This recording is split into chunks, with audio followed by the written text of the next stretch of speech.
What is good, my people? Welcome back to my YouTube channel. Today we are going to talk about the Windows, which is number 9 on our list. Make sure you hit the subscribe button, like, comment, and share. Let's roll the intro.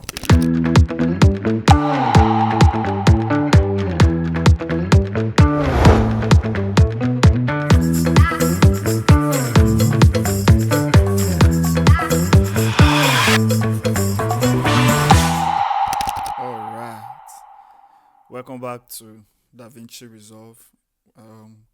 We've actually been going through this course. We started from number 1 and now we are at number 9, which is second to the last, and which is the Windows tool. We are going to talk about how to use the Windows in DaVinCi Resolve. And one thing you need to understand is, as a colorist, you are basically like the second cinematographer and gaffer. So you are here to relight and make sure that what you have on camera, you are putting in life to it and making it look real. So I want to use this video, this particular footage we have here. So I will show you how to use the Windows tool and show you how you can actually manipulate it and make your image look nice and better. So I won't go into much details on the color grading right now. I'm just going to apply a lot which I have here, and then I will adjust it. This is one of my lots. Basically this one works on log footages. But yes, let's adjust this lot. I'll drop this down to, let's see, 600, and then don't worry about all this. We are going to go through this when we start the main color grading course. This is just to prepare you to understand how to use these tools before we go into color grading fully. So from this to this. Now I will show you the useful parts of the Windows tool, and this is it here. We have the linear window, the cycle window, polygon window, curve window, and we have the gradients window. I'll show you how all of them work, and you're actually going to see the use. So with this first one now, I selected this on this first node. So is all the correction I made is only here on the parts where our linear window is selected, and this happened almost the same thing with all the windows that are here. But when we click on this one here, it inverts it, so it takes everything we've done back, and then there's nothing here. But let me reset this and create a new window. So now let me show you something. For example, now you want to make a quick adjustment on the face, on her face, for example. Maybe we want to just add more light to her face. We'll click on the circle window, and you can bring it here, and we start making our adjustments. Try to put it to a nice shape. Let's just curve it a little, and then at the edge here, if you drag this up, it means you are feathering out your window to make it smooth for whatsoever light or anything you want to add. So let's just boost our gamma a little. You can see that her face is actually being lightened, and then contrast, and maybe let's just put a little bit of saturation on her face. So let's take this node off. You can see this is what we have before, and when the node is on, we have the light on her face. So you can actually see the difference. We're actually adding life to this image. So we came from this, can you see, to this. So basically, seeing this, you actually think maybe there's a light directly in front of her that's actually making her face look this bright and shiny. But no, sometimes you can do this during production, so that when you come to post, it's going to be easy. but at the same time we can actually do this in post. So let's say we want to work on this light that is here.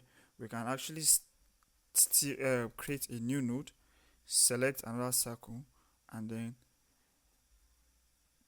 we take our circle to that level where this light is, for example, and maybe we'll just take it down a little, and let's just adjust it. Let's feather out and open it up a little. This is still with the circle window. And what do we want to do? Let's say I just want to play around. It's not like we are doing a proper grid now. I just want to let you see what is happening.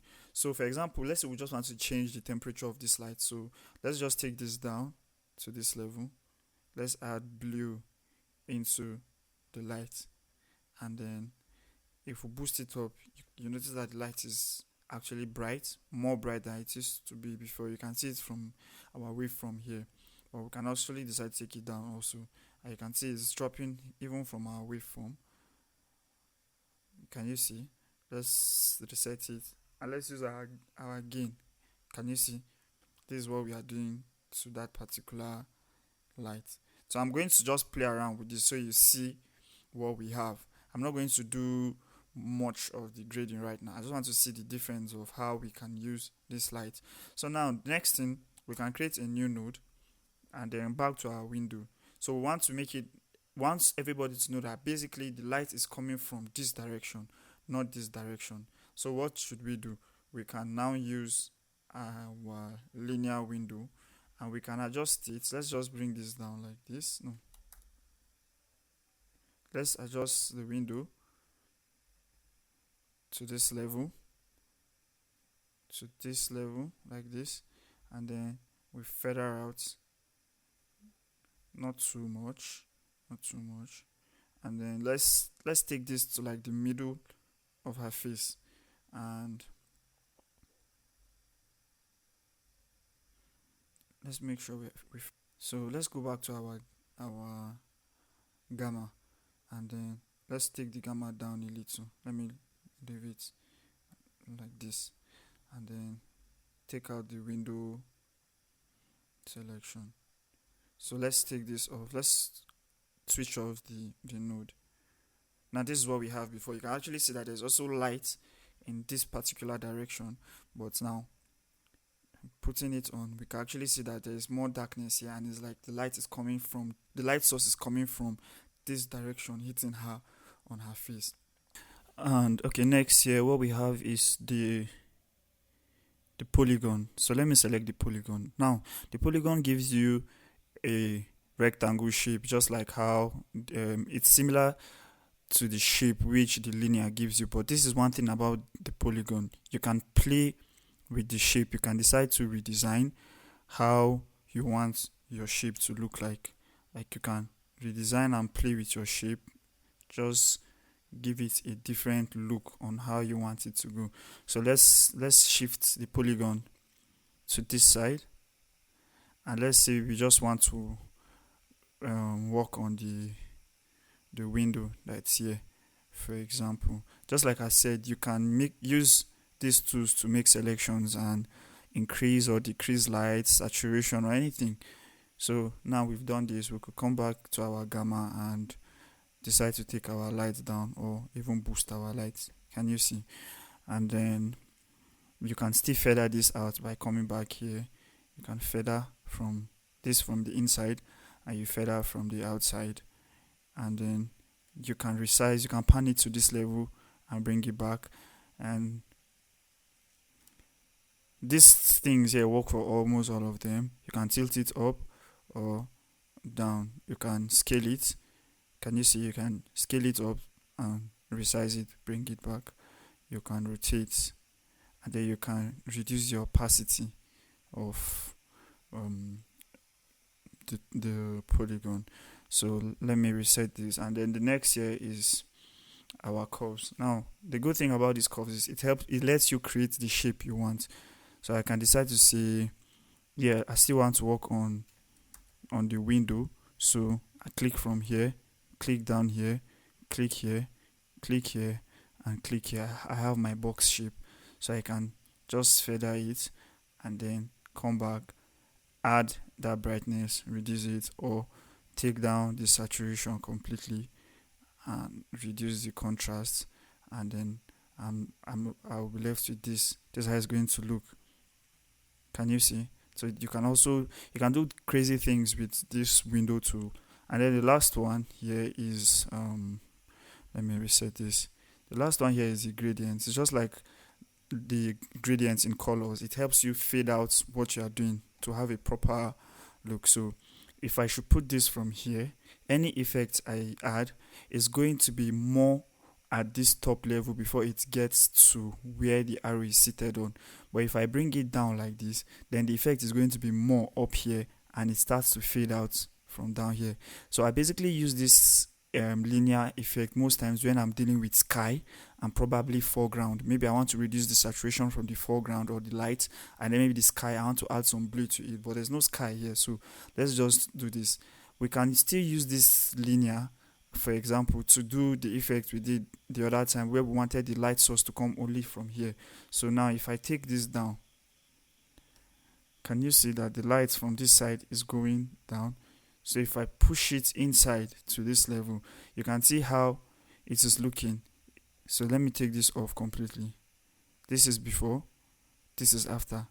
But if I should push this inside, you see that the effect is harsh from here to this level because this is where our point is. So let me reset this light and come back here to how it was before. So let's say I want to add blue color to this. Let's assume this is our effects and this is the sky, and I want to add the effect. So this is me adding blue to it. You can see how settled the blue is. The more I drag this, it comes in, but in a soft way. But if I should take this down, you notice that the blue is harsh here. So I can leave it from somewhere here and then work with it. Then I can create, let's say I create a new node. I create a new node and I go back to our window tool and select the same gradients, and then I just turn it to this level and then I push it back. Now you can see that I'm doing this automatically, but you can actually use this transform to do this with the tools, with the tool that are there. You can use the tools to do that. So let's see, if I increase the brightness now, you see that there's more lights from behind, from down. So I can take it down completely and make the lights much more darker. And if I push it up, it's actually affecting the image, but not as much. And if you want to see it well, we could use this tool here. You can see where we are selecting. Can you see? So if I take it down completely, which is the light, you can see how it has affected the bottom of our image completely. So you can use this tool to do your crazy relightening and your creativity type of color grading. But these are not the only things you can use this tool to do. When we move to the next topic, which is our number 10, the tracker, you'll actually see how you can use these window tools and the tracker to actually come out with good results for your color grading and a professional work. So just stick to this class. I'll see you in the next class, and don't forget, make sure you subscribe to this YouTube channel, share, like and comment. I'll see you up next class. Thank you.